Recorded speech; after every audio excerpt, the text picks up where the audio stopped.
Sir good evening. Good evening Aditi. Good evening बच्चों, कैसे हैं आप सभी?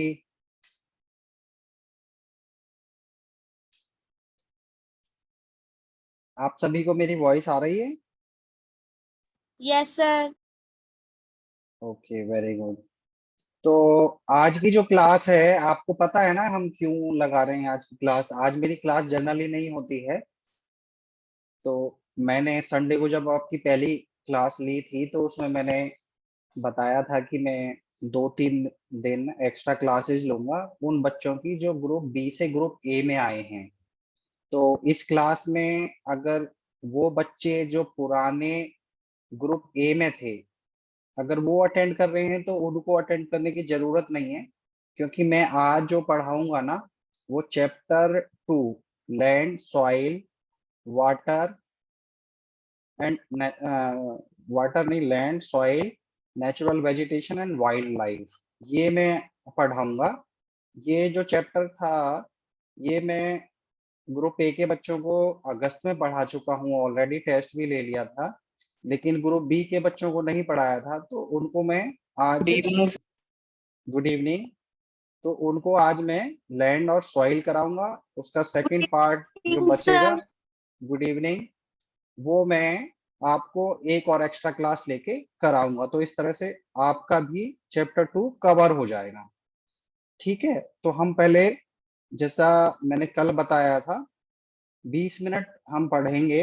मैं आप सबको म्यूट कर दूंगा और जो भी डाउट आपका रहेगा वो आप नोट कर लीजिएगा, और लास्ट के 20 मिनट में फिर हम डिस्कशन कर लेंगे, और जो कुछ डाउट पिछली क्लास के बचे थे वो भी ले लेंगे, और आज के भी डाउट्स ले लेंगे, और जो बच जाएंगे उनको नेक्स्ट क्लास में ले लेंगे। ठीक है, तो अब हम शुरू करते हैं। मैं आप सभी को म्यूट कर रहा हूँ। उससे पहले मैं एक चीज पूछना चाहता हूँ कि मेरी वॉइस सभी को आ रही है और ये स्लाइड सभी को दिख रही है? Yes sir. चलो यस ठीक है, सर। अब हम शुरू करते हैं क्विकली। लैंड,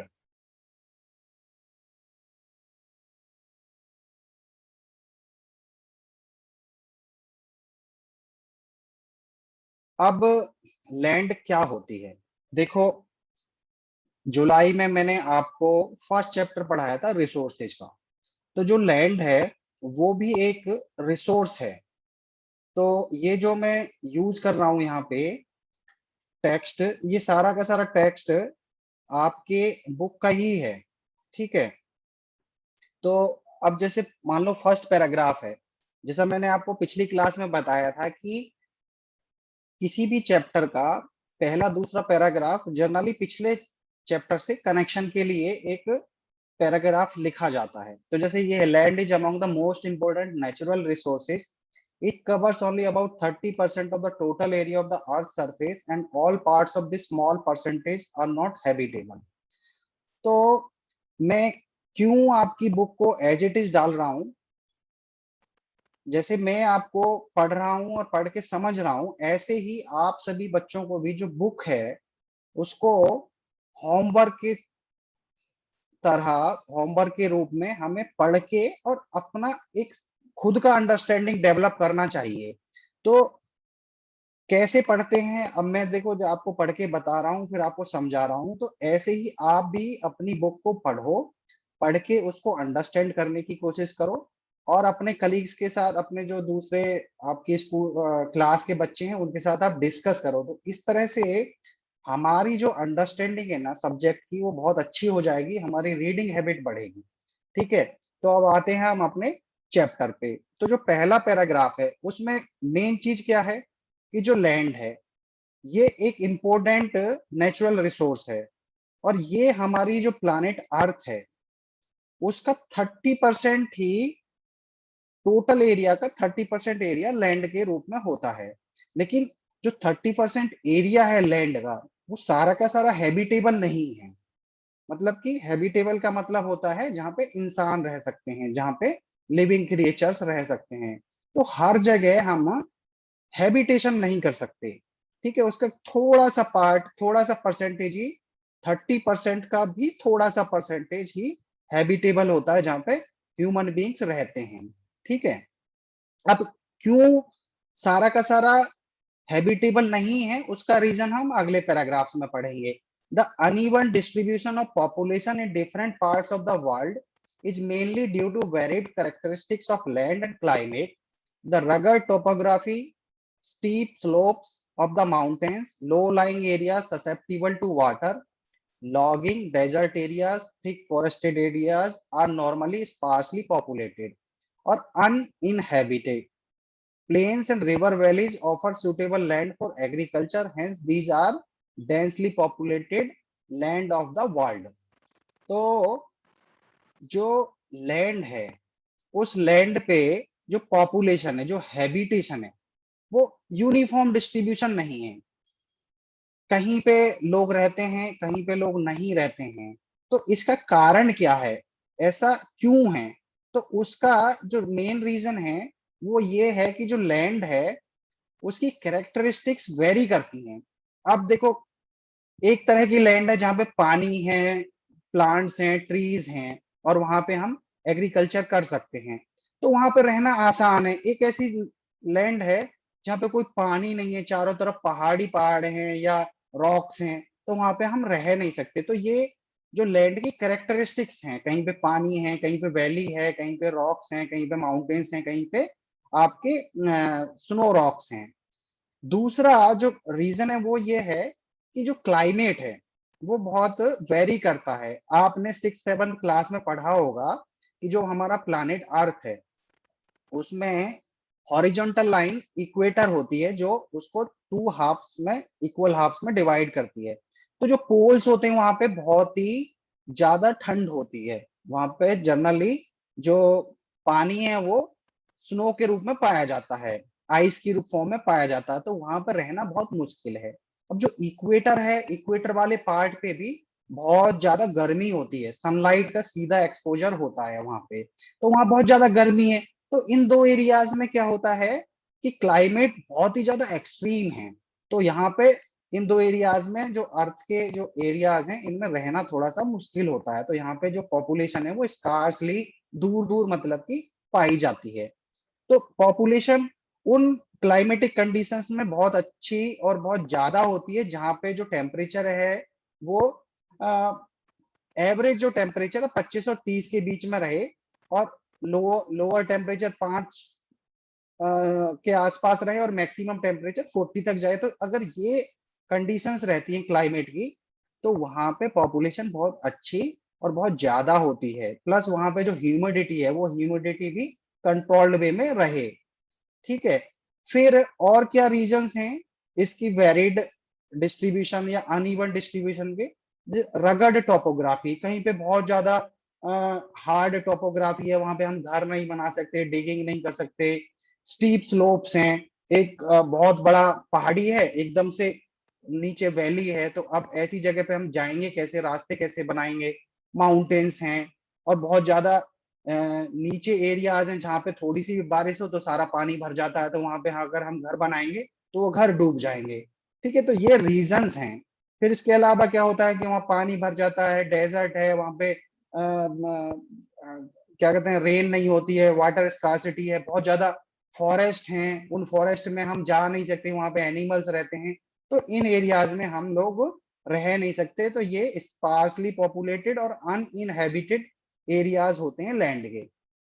अब लैंड में कहाँ पे सूटेबल कंडीशंस होती हैं जहां पे ह्यूमन हैबिटेशन हो सके, तो वो होते हैं प्लेन्स और रिवर वैलीज, जहां से रिवर फ्लो करती हैं, उसके आसपास ज्यादातर लोग रहते हैं, क्योंकि वहां पे लोगों के रहने के लिए मेन चीज क्या होती है? एग्रीकल्चर, जिससे वो खाना बना सकें, जिससे वो फ्रूट्स वेजिटेबल्स उगा सकें, ग्रेन्स उगा सकें। तो उसके लिए क्या होता है, एक तो लैंड हमारी फर्टाइल होनी चाहिए, दूसरा पानी होना चाहिए। तो जहां पे ये दो चीजें होती हैं वहां पे लोग रहने लग जाते हैं, और ये दो चीज कहाँ मिलती हैं? प्लेन्स में और रिवर वैलीज में। इसलिए ये जो दो एरियाज होते हैं पूरे वर्ल्ड में, ये डेंसली पॉपुलेटेड होते हैं। ठीक है, अब बात करते हैं, अब तक हमने क्या पढ़ा? लैंड क्या होती है? एक नेचुरल रिसोर्स है। लैंड का जो ह्यूमन हैबिटेशन का जो डिस्ट्रीब्यूशन है लैंड पे, वो अनइवन है। उसके रीजंस क्या हैं? और किन एरियाज में जो हमारी लैंड है अर्थ में, उन एरियाज में ह्यूमन हैबिटेशन पॉसिबल है। तो ये हमने अंडरस्टैंड किया। अब हम जो लैंड है उसको कैसे यूज कर सकते हैं, तो लैंड को हम डिफरेंट पर्पजेज के लिए यूज कर सकते हैं। ठीक है, अब जो लैंड के जो यूज हैं वो कैसे डिटरमाइन होते हैं, वो होते हैं फिजिकल फैक्टर से। फिजिकल फैक्टर जैसे टेम्परेचर, प्रेशर, ह्यूमिडिटी, ये फिजिकल फैक्टर्स हो गए। ठीक है, दूसरे होते हैं ह्यूमन फैक्टर्स। ह्यूमन फैक्टर्स भी लैंड यूज का पैटर्न डिसाइड करते हैं। ह्यूमन फैक्टर्स क्या होते हैं कि हमें इंडस्ट्री लगानी है तो हम इंडस्ट्री वहां लगाएंगे जहां पे पॉपुलेशन रहती है, या हम ऐसी जगह इंडस्ट्री लगाएंगे जहां पे लैंड सस्ती है, जहां पे रोड कनेक्टिविटी हम बना सकते हैं। तो ये ह्यूमन फैक्टर्स हो गए हमारी रिक्वायरमेंट के। ठीक है, फिर जो लैंड होती है उसकी ना ओनरशिप्स होती हैं। तो अगर एज ए अर्थ हम बात करें तो अर्थ पे जो लैंड की ओनरशिप है वो तो देखो कंट्री वाइज है। जैसे मान लो हमारा देश है भारत, इस भारत का जो एरिया है उसकी ओनरशिप गवर्नमेंट ऑफ इंडिया के पास है। अगर उसको हम फर्दर छोटे स्तर पे बात करें तो फिर ओनरशिप आ जाती है स्टेट्स की। स्टेट्स के अंदर जो लैंड होती है वो दो तरह की होती है, प्राइवेट लैंड और कम्युनिटी लैंड। एक गवर्नमेंट लैंड भी होती है। कम्युनिटी लैंड होती है कि एक कम्युनिटी के द्वारा ऑन की जाती है, और प्राइवेट लैंड क्या होती है, लोगों के द्वारा ऑन की जाती है। जैसे आपके पेरेंट्स ने अपना घर बनाया हुआ है तो वो उनकी अपनी प्राइवेट लैंड है, लेकिन आपके घर के बाहर कोई पार्क है या कम्युनिटी सेंटर है तो वो जो लैंड है वो कम्युनिटी लैंड है। ठीक है, अब क्या है कि लैंड अवेलेबिलिटी है जो वो लिमिटेड है। अभी हमने पिछली स्लाइड में पढ़ा कि जो लैंड है वो 30% है टोटल अर्थ का एरिया का। तो उसकी जो अवेलेबिलिटी है वो लिमिटेड है, हमें बहुत ही जुडिशियसली उसको यूज करना है। अब क्वालिटी जो लैंड की है वो भी वेरी करती है प्लेस टू प्लेस। देखो कहीं पे लैंड बहुत अच्छी होती है जहाँ पे हम कल्टीवेशन कर सकते हैं, फार्मिंग कर सकते हैं, कहीं पे रॉक्स होती हैं तो वहां पे कुछ नहीं कर सकते। तो उनकी जो क्वालिटीज हैं वो भी वेरी करती रहती हैं। फिर क्या होता है, soil erosion, land degradation, landslide, desertification, ये कुछ मेजर थ्रेट हैं एनवायरमेंट और लैंड के लिए। इनके बारे में हम कमिंग स्लाइड्स में पढ़ेंगे। तो ये एक पिक्चर है एक कंट्री की कि कैसे लैंड को हम यूज कर सकते हैं। जैसे रिवर फ्लो कर रही है, उसके आसपास घर बने हुए हैं, कुछ इंडस्ट्रीज बनी हुई हैं। तो एक पिक्चर है डेमो के लिए, डेमोस्ट्रेशन के लिए आपकी बुक में दी हुई है कि कैसे हम इफेक्टिवली लैंड को यूज कर सकते हैं। आप देख सकते हो कि मैंने बताया था ना कि जो रिवर वैलीज होती हैं, प्लेन्स होते हैं, वहां पे ह्यूमन हैबिटेशन ज्यादा होता है। तो देखो यहाँ से रिवर फ्लो कर रही है, रिवर के दोनों तरफ बहुत सारे लोग रहने लग गए हैं क्योंकि पानी मिलता है इजीली। वहां पे एग्रीकल्चर होता है, फार्मिंग होता है, तो यहाँ पे ह्यूमन हैबिटेशन बहुत ज्यादा है। ठीक है, ये लैंड का जो यूसेज है over a period of time, जैसे ह्यूमन फैक्टर्स होते हैं। ठीक है, ह्यूमन फैक्टर्स में टाइम भी आ जाता है, फिजिकल फैक्टर्स में टेम्परेचर, प्रेशर, ये सारी चीजें होती हैं। तो कैसे देखो ये पिक्चर 1 और पिक्चर 3 सेम ही है, लेकिन दोनों में टाइम का डिफरेंस है, कुछ ईयर्स का डिफरेंस है। ये एक गांव की पिक्चर है, पिक्चर 1 और 2। 30-40 साल पहले इस तरह के घर और इस तरह के रास्ते होते थे, अब 30-40 साल के बाद इस तरह का उस गांव का और उस शहर का नक्शा बदल गया। अब हमने पिछली स्लाइड में पढ़े थे कुछ मेजर थ्रेट्स टू लैंड और एनवायरमेंट, तो उनमें से एक है लैंडस्लाइड्स। अब लैंडस्लाइड्स क्या होता है, landslides are simply defined as the mass movement of rock, debris, or earth down a slope. They often take place in conjunction with earthquakes, floods, and volcanoes. A prolonged spell of rainfall can cause heavy landslide that can block the flow of river for quite some time. The formation of river blocks can cause havoc to the settlements downstream on its bursting. In the hilly terrain, landslides have been a major and widely spread natural disaster that often strike life and property and occupy a position of major concern. अब देखो ये paragraph है, अब मैंने जिसको पढ़ लिया, अब पढ़ के इसको समझना है कि इसमें इंपॉर्टेंट चीज क्या है और कैसे हम इन चीजों को अंडरस्टैंड कर सकते हैं, याद कर सकते हैं। तो इसमें हेडिंग क्या, लैंडस्लाइड्स। लैंडस्लाइड्स मतलब ये लैंडस्लाइड्स के बारे में ये पैराग्राफ बात करेगा। तो सबसे पहले लैंडस्लाइड्स क्या है, तो जो पहली लाइन है वो बताती है कि रॉक, डेब्रिस, डेब्रिस क्या, रॉक से टूटा हुआ कोई टुकड़ा। अर्थ डाउन, ठीक है, कोई मिट्टी ऊपर से नीचे गिर रही है, ठीक है। ये तीन चीजें जर्नली भी थोड़ा थोड़ा, मतलब कि ये बहुत ही स्लो उसमें ये गिरती रहती हैं, रॉकी एरियाज में, हिली एरियाज में। बट जब इनका मास मूवमेंट होता है बड़े स्केल पे, देखो एक जैसे पिक्चर आपको दिख रही है, एक शहर के ऊपर पहाड़ से पूरा मिट्टी डेब्रिस से एकदम से टूट के गिर गया, तो बहुत सारे घर भी टूट गए होंगे, और नीचे तक पूरा जो रोड नेटवर्क है वगैरह है वो सारा का सारा ब्लॉक हो गया होगा। तो जब मास मूवमेंट एक बहुत बड़े स्केल पे डेब्रिस, रॉक, मिट्टी फ्लो करती है, तो वो लैंडस्लाइड का रूप ले लेती है, उसको हम लैंडस्लाइड बोलते हैं, ठीक है। अब ये होता कैसे, इसके रीजन क्या है, इसके देखो तीन चार रीजंस हैं। एक तो अर्थक्वेक्स, जब अर्थक्वेक्स आते हैं तो जो प्लेट्स हैं अर्थ की वो शेक करती हैं, तो उससे क्या होता है कि जो पहाड़ है वहां पे थोड़ा लूजन हो जाते हैं over a period of time. हम लोग क्या करते हैं कि उनकी बहुत ज्यादा एक्सप्लॉइटेशन करते हैं, वहां से मिनरल्स ले लेते हैं, रॉक्स ले लेते हैं, तो लूज हो जाते हैं। तो वो अर्थक्वेक जब उसको शेक करता है उस पैच ऑफ लैंड को, तो वो टूट टूट के गिरने लग जाते हैं। या फिर बाढ़ आ जाती है, जैसे बारिश, बहुत ज्यादा बारिश पड़ रही है, एकदम से पहाड़ों से पानी फ्लो कर रहा है, तो पानी पेड़ों को, वहां के रॉक्स को, वहां की मिट्टी को, डेब्रिस को बहा के ले जाता है, और वो लैंडस्लाइड का रूप ले लेता है। फिर वल्केनोज, कई बार क्या होता है कि जो मोल्टन मैग्मा है कोर के अंदर, वो मेंटल से बाहर होते हुए सरफेस पे आ जाता है, और वो बहने लग जाता है, तो वो भी लैंडस्लाइड का एक रूप ले लेता है। तो ये बेसिकली इस पैराग्राफ से हमने समझा कि लैंडस्लाइड क्या है और लैंडस्लाइड कैसे होते हैं, ठीक है। और लैंडस्लाइड्स के क्या साइड इफेक्ट्स हो सकते हैं, शहर बर्बाद हो सकते हैं, घर टूट सकते हैं, रोड ब्लॉक्स हो सकते हैं, रिवर्स वहां की ब्लॉक्स हो सकती हैं, वहां का रेलवे नेटवर्क टूट सकता है, वहां की जो कम्युनिकेशन नेटवर्क है वो टूट सकता है। और जब इस तरह की चीजें होती हैं तो इनको हम नेचुरल डिजास्टर बोलते हैं, प्राकृतिक आपदा बोलते हैं, ठीक है। अब इनको हम कम कैसे कर सकते हैं, देखो लैंडस्लाइड अनडिजायरेबल है हमारे लिए, ह्यूमंस के लिए, तो हमें उसको अवॉइड करना पड़ेगा। अवॉइड करने के लिए हम क्या कर सकते हैं, हम इसके मिटिगेशन मैकेनिज्म्स बना सकते हैं। तो हुआ क्या, over a period of time जो हमारी साइंस है वो एडवांस हुई, उसके एडवांस होने के कारण बहुत सारे सिस्टम्स हमने लैंडस्लाइड्स को रोकने के लिए बनाए। तो वो क्या है देखो, hazard mapping to locate areas prone to landslides and such areas can be avoided for building settlements.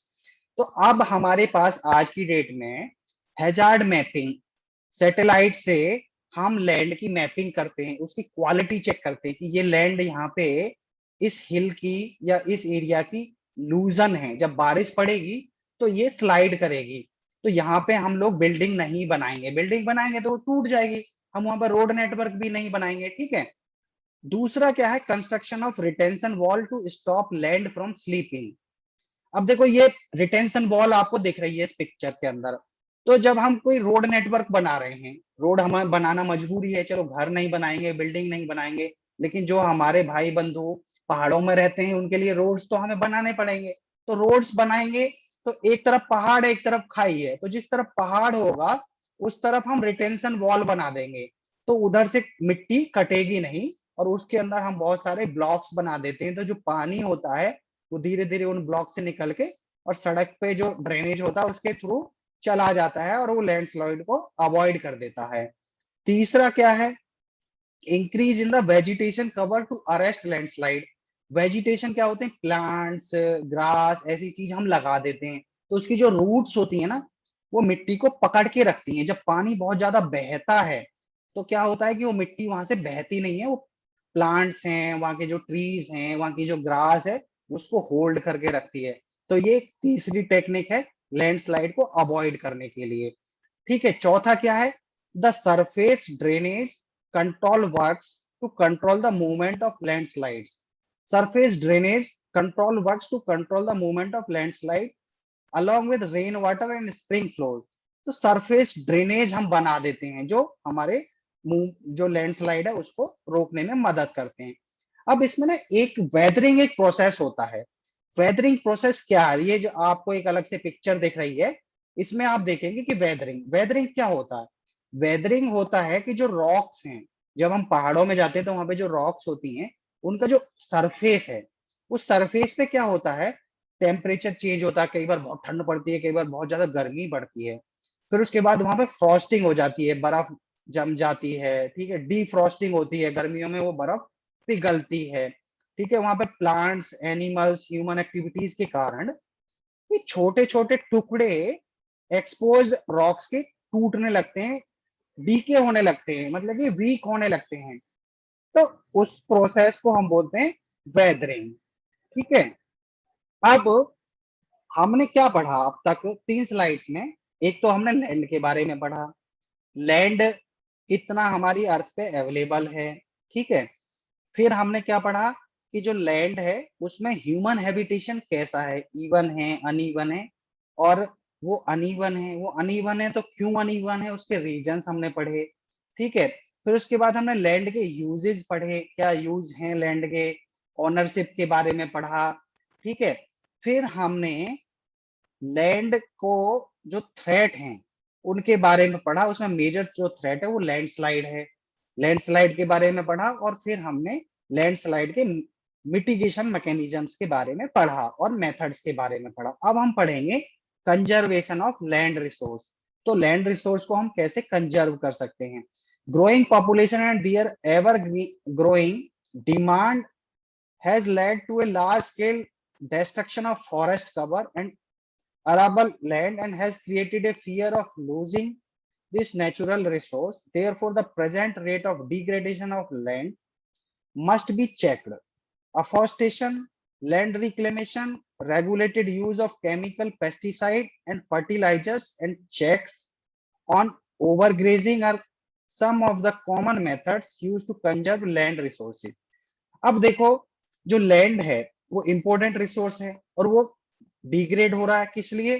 क्योंकि हम लोग ह्यूमन हैबिटेशन के कारण उसको जो प्लांट्स हैं उनको काटते जा रहे हैं, ओवर ग्रेजिंग कर रहे हैं, ठीक है, रोड नेटवर्क्स बना रहे हैं, वहां से हम मिनरल्स निकाल रहे हैं, तो उसके कारण जो लैंड है वो डिस्टर्ब हो रही है, ठीक है। उसको अब अवॉइड करने के लिए हम, और उसको प्रोटेक्ट करने के लिए हम क्या कर सकते हैं कि हम जो डिफोरेस्टेशन हो रहा है तो अफोरेस्टेशन कर सकते हैं, मतलब कि प्लांट्स लगा सकते हैं, ज्यादा से ज्यादा प्लांटेशन ड्राइव कर सकते हैं, लैंड को रिक्लेमेशन कर सकते हैं, मतलब कि उसको जो लैंड खराब हो जाती है, मान लो उसमें कोई केमिकल का इम्बेलेंस हो जाता है, तो उसको हम रिक्लेम कर सकते हैं, यूसेज कर सकते हैं उसका, साइंटिफिक मेथड से उसकी कंपोजिशन चेक करके फिर उस कंपोजिशन को केमिकल्स और टेक्निक्स, नेचुरल टेक्निक्स के द्वारा ऑल्टर करके as per the required parameters, ठीक है।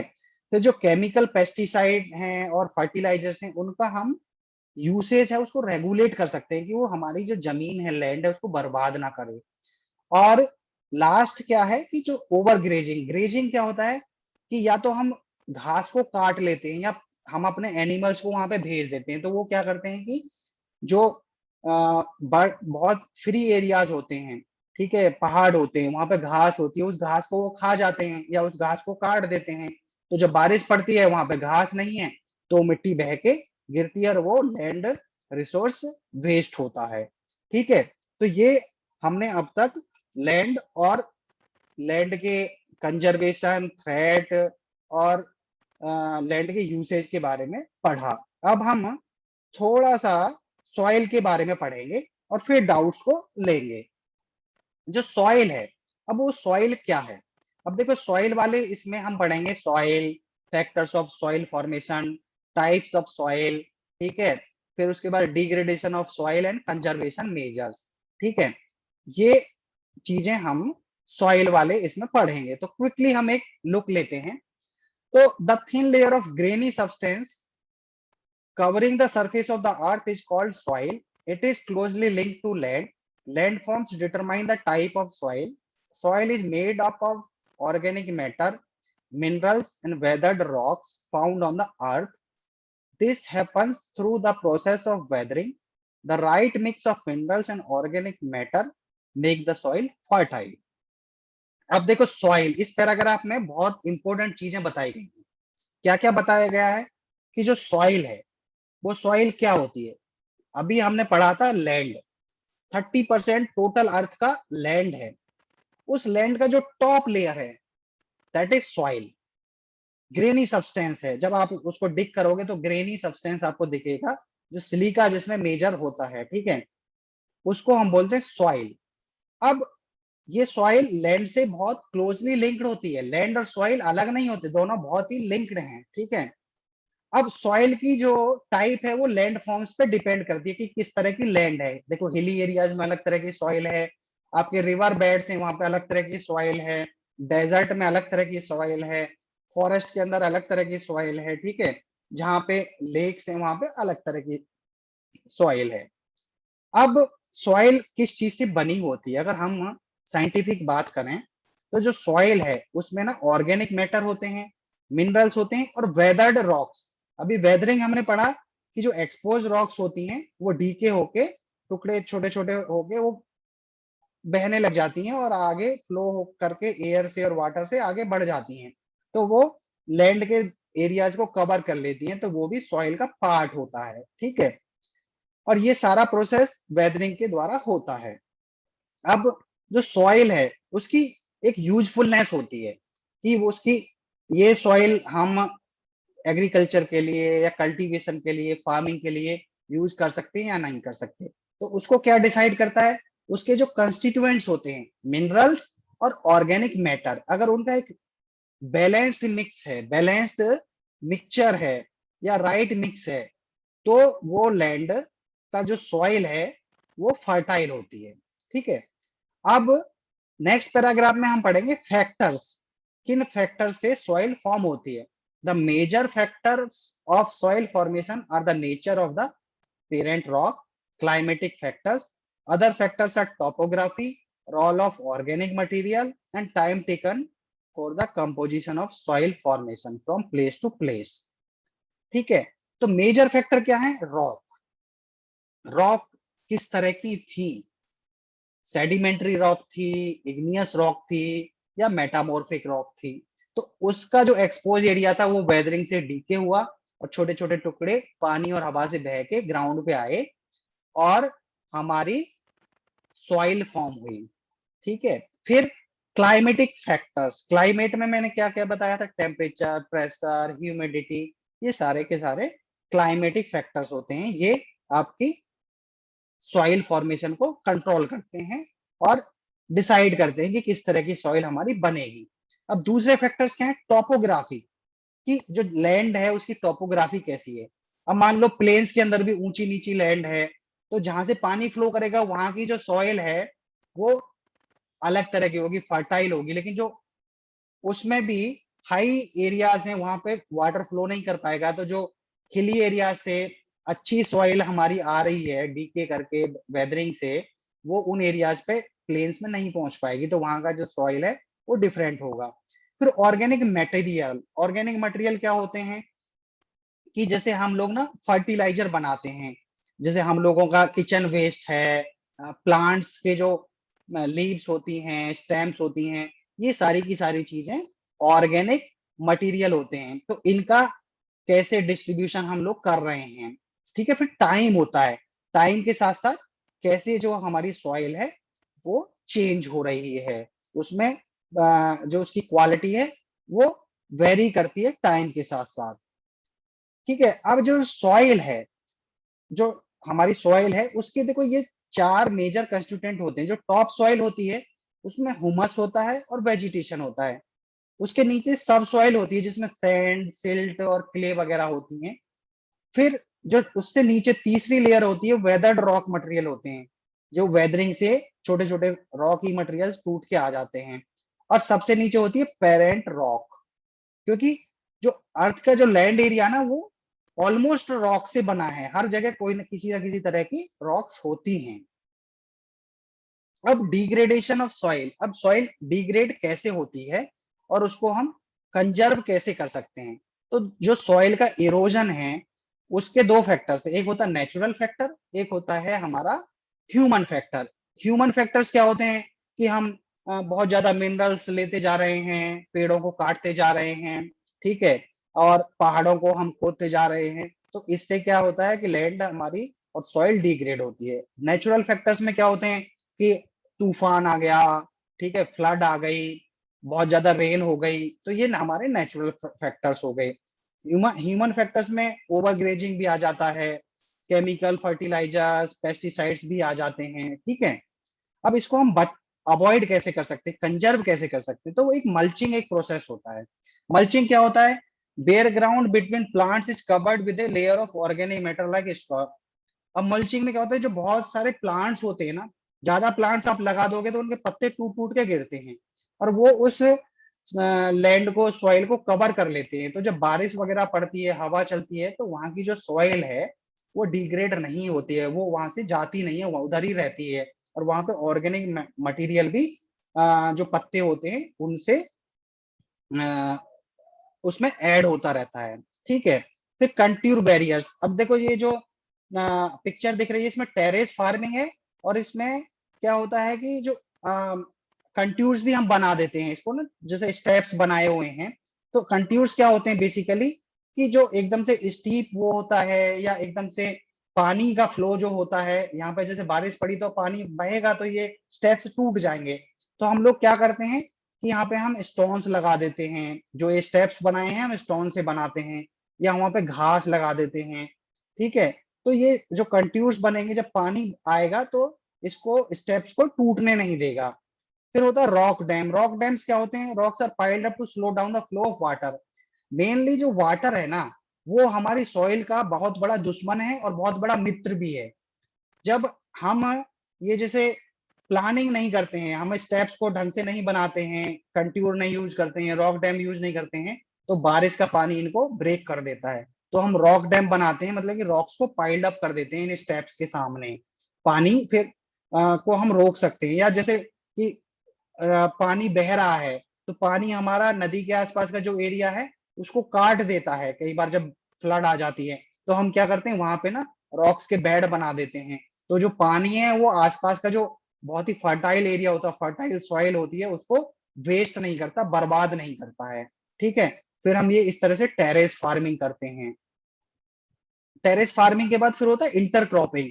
इंटरक्रॉपिंग क्या होता है कि हम लोग देखो, दो तरह की क्रॉप्स होती हैं, एक होती है प्लांट बेस्ड, एक होती हैं आपकी ट्री बेस्ड। और जैसे आपका व्हीट है, थोड़े दिन ग्रो करेगा, फिर उसको हम काट लेंगे, फिर वो प्लेन हो जाएगा, फिर बाढ़ आएगी, हवा आएगी, तो वो हमारी लैंड की सॉइल बर्बाद हो जाएगी। तो हम लोग क्या करते हैं, उसमें बड़े बड़े प्लांट्स भी लगा देते हैं, और उसके अंदर फिर हम इस तरह की क्रॉप्स भी लगाते हैं, और प्लांट छोड़ मतलब कि प्लांट्स भी लगाते हैं और ट्रीज भी लगाते हैं। तो बड़े बड़े ट्रीज क्या होते हैं कि एक फील्ड की जो सॉइल है उसको दूसरी फील्ड में जाने से रोकते हैं, और उसका एक जगह से दूसरी जगह जाने से भी रोकते हैं। फिर कंट्यूर प्लोइंग करते हैं, मतलब हम कंट्यूर्स बना के ploughing parallel to the contours of a hill slope to form a natural barrier. मतलब कि जो हमारी हिल है उसके पैरेलली हम स्टेप्स बनाते हैं, कंट्यूर्स बनाते हैं, तो उससे हमारी सॉइल को कंजर्वेशन होता है, प्रोटेक्शन मिलती है।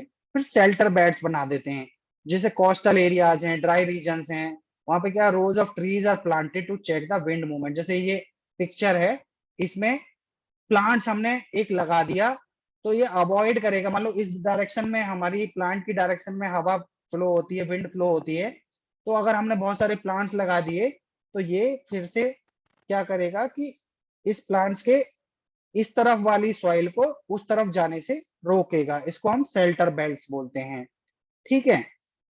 तो आज मैंने आप सभी बच्चों का ज्यादा टाइम ले लिया चैप्टर को कवर करने के लिए, ठीक है, बट हमने सॉइल और लैंड को कवर कर लिया है। अब हमारे पास 3 मिनट्स बचे हैं, आप सभी बच्चे हैंड रेज कर लीजिए, जिनके जो भी डाउट्स हैं मैं अल्फाबेटिकली सभी से पूछता हूँ, जिनके रह जाएंगे उनके मैं नेक्स्ट क्लास में ले लूंगा या व्हाट्सएप से ले लूंगा। हाँ तरणवीर, आपको क्या पूछना बेटा? तरणवीर, सर सर क्या आप मुझे लैंडस्लाइड दोबारा समझा सकते हैं? हाँ मैं समझा देता हूँ। देखो लैंडस्लाइड क्या होती है कि जब हमारी जो मिट्टी है, ठीक है, या डेब्रिस हैं या रॉक्स हैं, वो उनका एक बहुत बड़े स्केल पे मास मूवमेंट होता है, तो क्या होता है कि उसके आसपास कोई रोड है, रिवर है या ह्यूमन हैबिटेशन है, वो डिस्टर्ब हो जाती है। ठीक है, जैसे अभी मैंने आपको एक पिक्चर भी दिखाई थी, उस पिक्चर में मैंने आपको लैंड वाले, इसके अंदर देखो ये पिक्चर दिखाई हुई है लैंडस्लाइड। तो इसमें क्या हो रहा है कि एक पहाड़ टूट रहा है, ठीक है, तो उसको बोलते हैं लैंडस्लाइड। ठीक है तरणवीर, आपको क्लियर हो गया? फिर से मैं समझाऊं? यस सर, क्लियर क्लियर हो गया। ठीक है, नेक्स्ट हम पूछते हैं। तरणवीर आप हैंड डाउन कर लीजिए। चरणजीत, हाँ बेटा आप बताओ, आपको क्या पूछना है? सर मुझे डेटरमाइंस कलर का बताना। क्या? दोबारा से बताइए एक बार। Sir determines colour. Determines colour मतलब कहाँ पे है, कौन सी स्लाइड में? समझा नहीं मैं, एक बार 4th बताइए। या तीसरी स्लाइड। तीसरी स्लाइड में ये लैंड यूज वाले इसमें है क्या? डिटरमाइंड बाय फिजिकल फैक्टर्स ये पूछ रहे हो या कुछ और है? Sir sir 4th slide. ये वाली स्लाइड या सॉइल में है कोई डाउट, या लैंड वाले में डाउट है? सर आप हैबिटेबल के बारे में बताना। हैबिटेशन, अच्छा देखो हैबिटेशन क्या होता है कि जहां पे ह्यूमन रहते हैं उसको हम ह्यूमन हैबिटेशन भी बोल देते हैं और हैबिटेशन भी बोल देते हैं। हैबिटेशन वहां ज्यादा होती है जहां पे प्लेन्स होते हैं, रिवर वैलीज होते हैं, मतलब कि जहां पे फ्लोइंग वाटर होता है, वहां पे ह्यूमन हैबिटेशन ज्यादा कंड्यूसिव होती है, ज्यादा फेवरेबल होती है। ठीक है, चलो ओके सर। नेक्स्ट अब हम प्रणव से पूछते हैं। प्रणव बेटा आपको कोई डाउट है? सर जो आपने बताया ना लैंडस्लाइड्स को अवॉइड कैसे करना है सर, वो समझा दो। हाँ, लैंडस्लाइड्स को अवॉइड करने के देखो 3-4 मैकेनिज्म्स थे। एक तो मैकेनिज्म पहला था कि सैटेलाइट से, जैसे हम इसरो में हैं, इसरो के सैटेलाइट से हम क्या करते हैं, मैपिंग कर लेते हैं एरियाज का, और उससे उसकी एनालिसिस करते हैं, देखते हैं कि ये एरियाज में लैंड